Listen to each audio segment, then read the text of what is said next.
My fiancé walked in with another man and said, "We were going to tell you eventually."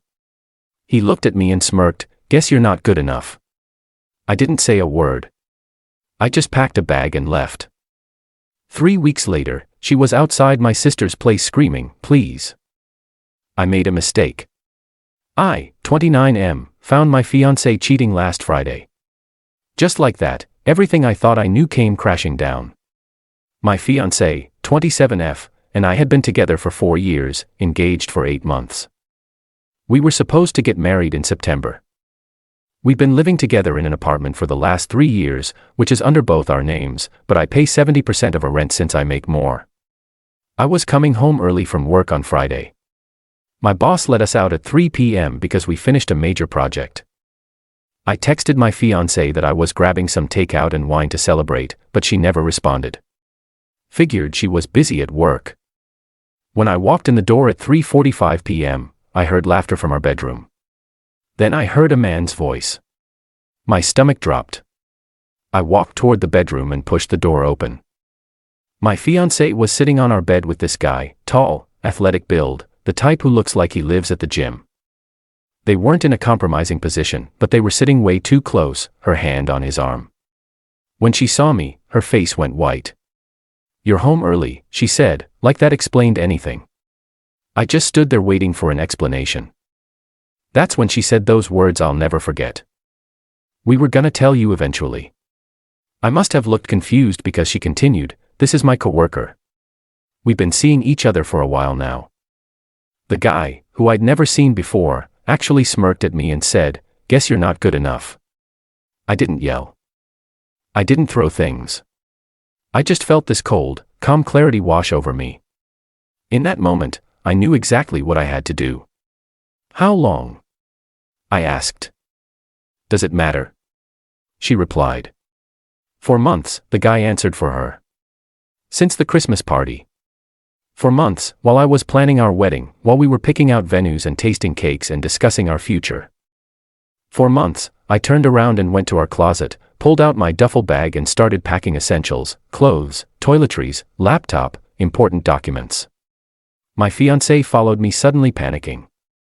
"Wait. What are you doing? Let's talk about this."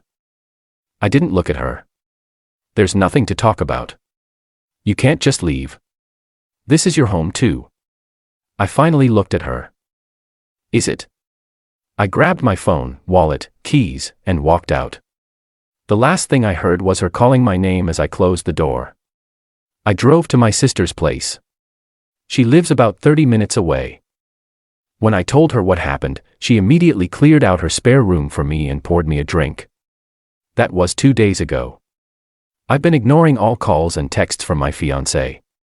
She's blown up my phone. First angry that I just left, then confused, now pleading for me to come home so we can fix this. Fix what exactly? The fact that she's been cheating on me for a third of our engagement. That she brought her affair partner to our home, our bed, that she only planned to tell me eventually. I called my boss yesterday to request a week off, which he approved. I've contacted a lawyer about the lease situation, and I've been making a list of all my things still at the apartment. I'm staying at my sister's place right now. Been switching between rage and complete emptiness. When I try to sleep, my brain just keeps replaying that smirk on his face. I know I can't go back. Not ever. Has anyone dealt with something similar? What did you do about the apartment lease? The wedding deposits? The fucking betrayal? Update 1 week later. First, thank you to everyone who commented on my last post. Your support kept me going this past week when everything felt impossible. Special thanks to those who shared similar stories. Knowing I'm not alone in this has been strangely comforting. A lot has happened in the week since I left. Here's where things stand. After crashing at my sister's for the weekend, I called our landlord on Monday morning and laid out what happened. We've always gotten along well. I've fixed stuff around the building instead of bothering him for every little thing. He said he'd let me out of the lease without penalty if I find someone to replace me. The ball's in my ex's court now. She can get a roommate, move out, or figure out how to cover $1,850 per month on her own. On Monday, I went back to the apartment while my fiancée was at work to gather my belongings. My sister and two of my closest friends came with me for support and as witnesses just in case. We loaded everything I wanted to keep into my friend's truck: clothes, personal items, the TV and game system I bought, kitchenware that was mine from before we moved in together. I left all the furniture we'd purchased jointly and anything that was a gift to both of us. I changed my mailing address, removed myself from all utility bills, and transferred my portion of a security deposit to my fiancée, officially washing my hands in the apartment. The ring was a different story. It was my grandmother's, a family heirloom passed down to me. When we got engaged, my mom was hesitant about giving it to my fiancé, but I insisted she was the one. Turns out mother's intuition was right. I found the ring in my fiancé's jewelry box while collecting my things.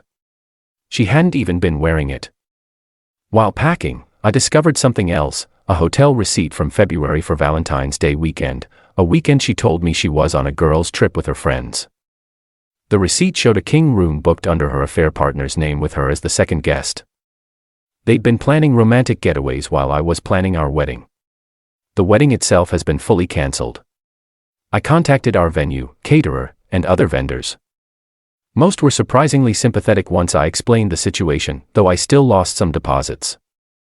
My best man helped me create a message that I sent to all the guests who had already received save the dates, briefly stating that the wedding was off. I didn't include details, but word has gotten around anyway. Now for the messier part. My ex has been blowing up my phone nonstop. First text: "You're seriously just leaving? Fuck you for not even talking about this."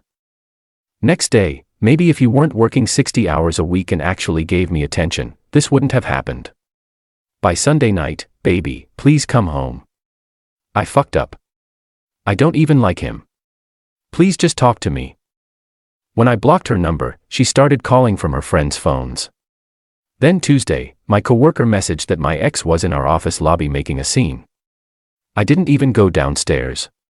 Just texted my team lead what was happening. 15 minutes later, she texted that some guy from security walked her out, and she was never this humiliated. The next day, my sister called while I was at lunch. My ex had shown up at her door. My sister told her I wasn't there, and that she needed to leave or she'd call the cops. Apparently, my ex sat in her car down the street for almost 2 hours before finally leaving. Yesterday, she somehow found out which coffee shop I go to every morning and ambushed me there. She was crying, mascara streaming down her face, causing a scene in front of everyone. She grabbed my arm and begged me to listen, saying she'd made the biggest mistake of her life and would do anything to fix it.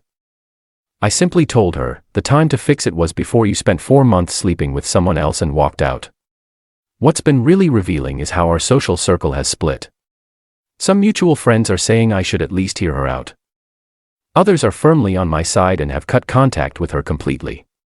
2 couples we were close with admitted that they suspected something was going on, but didn't know how to tell me. Her parents called me yesterday. They've always liked me, and her dad was in tears apologizing for raising a daughter who would do something like this. I told him they had nothing to apologize for. They didn't make her choices for her. As for me, I'm moving forward one day at a time. I found a month-to-month rental that I can move into next week. My lawyer advised me to keep all evidence and communications in case my fiancé tries to make claims against me. He doesn't think she has any grounds, but better safe than sorry. The hardest part has been accepting that the person I thought I knew, the woman I wanted to spend my life with, never really existed. That's going to take a lot longer to process. I'll update again if anything significant happens, but for now, I'm focused on rebuilding my life. Thanks again for all the support. Update 2, 3 weeks later. I wish I could say things have calmed down, but they haven't. If anything, the situation has gotten even more intense. First, the living situation. I've moved into my new place. It's small but clean, and most importantly, it's mine. I've been gradually buying furniture and making it feel like home.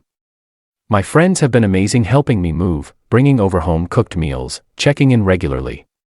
I didn't realize how many people truly cared until I needed them. Now for the drama.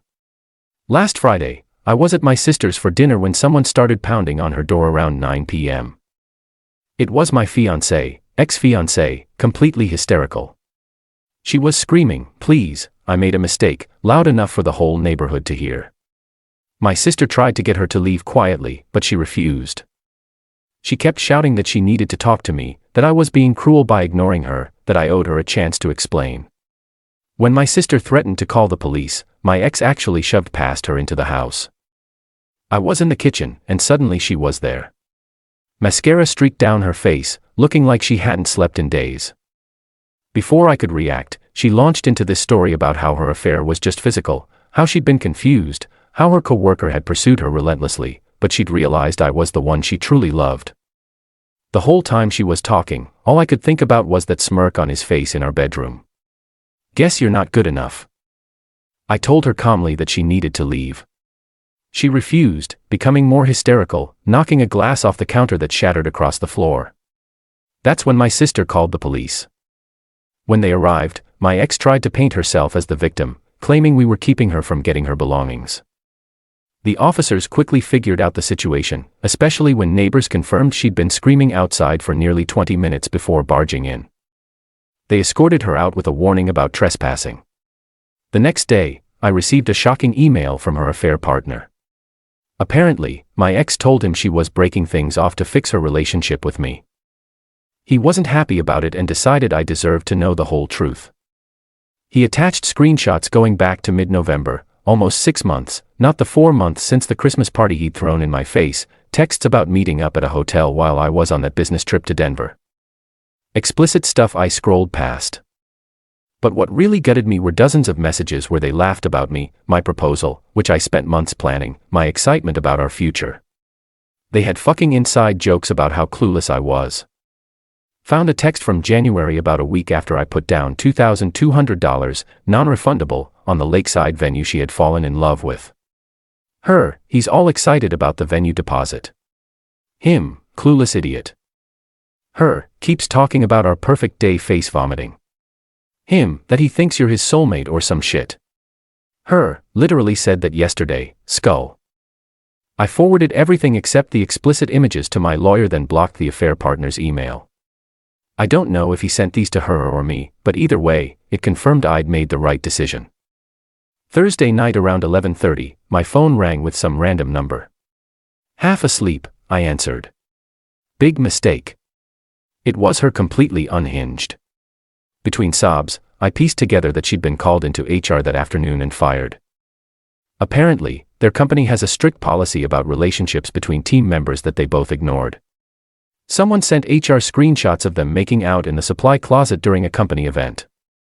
Her first assumption, I did it for revenge. She accused me of sabotaging her career for revenge. I told her I had nothing to do with it, which is true. I never contacted her workplace, but she didn't believe me. She said I'd ruined her life and hung up.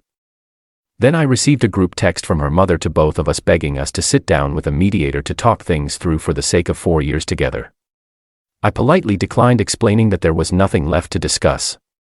What's become clear is that my ex isn't sorry she cheated. She's sorry she got caught and lost control of the narrative. She wanted to keep seeing this guy while stringing me along until she decided which of us she wanted. Now that her plan has blown up, she's desperate to get back the security she had with me. As for me, I'm still processing everything, but I'm also moving forward.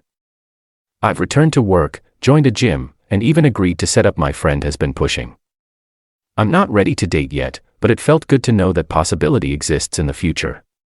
The ring is safely back with my mother, who hugged me for about 5 minutes straight when I gave it to her. Sometimes, I still wake up reaching for someone who isn't there. But then I remember those text messages mocking me while I planned our wedding, and any doubts I have about my decision disappear. I'll update again when there's closure to this whole situation. For now, I'm taking it one day at a time. Final update, 6 months later. It's been a while since my last update, and I think this will be my final one. This chapter of my life is finally closing, and I'm ready to move on completely. The last 6 months have been a journey, to say the least. Here's where everything stands now. My ex finally stopped the harassment campaign after one last epic meltdown. She somehow tracked me to my new place, later found out my cousin accidentally let it slip at his barbershop where her brother also goes. Showed up drunk at 1 a.m., banging on my door and calling me every name in the book, then crying, then threatening to call the cops herself, claiming I had her stuff. My neighbor recorded the whole thing.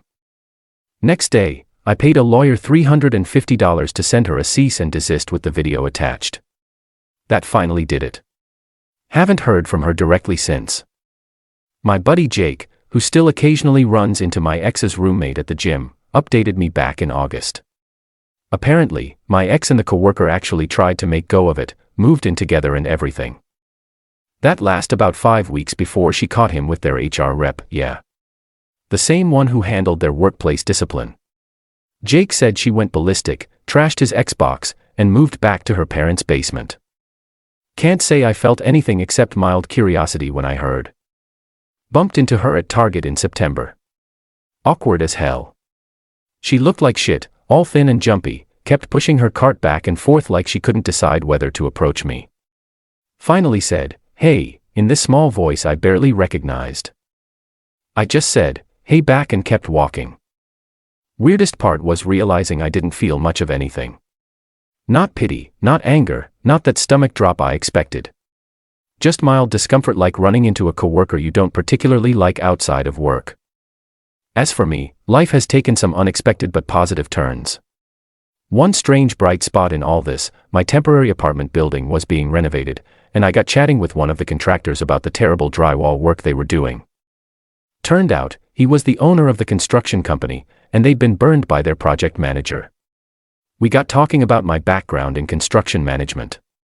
And by the end of the conversation, he'd offered me a job. Been working there since July, better money. Actual 40-hour weeks instead of 60+, and I'm not chained to a desk all day. Back in July, I ran into my sister's neighbor at a small venue downtown. She was there for the same obscure post-rock band I love. We got talking during the break. Turns out she remembered me from the night of the Screaming Banshee, her words for my ex's meltdown. We exchanged numbers, got coffee a couple times, then beers, then dinner. Started dating in August. It's only been a few months, but it's so different. We actually talk about difficult stuff without it turning into a blame game. Small thing. She asked me directly what my boundaries were about her guy friends. Seems so simple, but my ex would have made me feel like a controlling asshole for even bringing it up. I've also reconnected with friends I'd lost touch with during my relationship. Looking back, I can see how my ex had slowly isolated me from people who are important to me. One of those friends recently told me, "It's good to have the real you back." I'd written off the $2,200 venue deposit as just another tax on this whole mess. But last month, the venue manager called me out of the blue. They'd had a cancellation for a fundraiser for kids with cancer, and they'd applied my non-refundable deposit to cover that event. Sent me a tax receipt and everything. Told me some of the kids and their families had an amazing day by the lake. First time I'd smiled about anything wedding-related since this all went down. Yeah. I still get hit with waves of anger sometimes. Mostly when I remember specific moments, her excitement about wedding cake tastings while she was texting him, the Christmas gift she got me while they were already hooking up for fucking years, and I don't know how much was real anymore. But I dodged a bullet. Could have been divorce papers instead of a broken lease. Could have had kids caught in the middle. My buddy from college is going through exactly that right now. Saw my ex at a distance at a mutual friend's birthday last month. She looked rough, but I felt nothing much. Just a vague sadness for what could have been if she'd been the person I thought she was. Not gonna lie and say it's all sunshine now. Some days still suck, but most don't. Got a better job, a smaller but nicer place, and I'm seeing someone who doesn't make me feel like I'm always one mistake away from being replaced. That's pretty much it. Just another guy who found out his fiancée was cheating, walked away, and lived to tell about it. Edit, since a lot of people are asking, yes. The ring is safely back with my mom. No. I never found out who tipped off HR about them. Wasn't me, but karma's funny like that.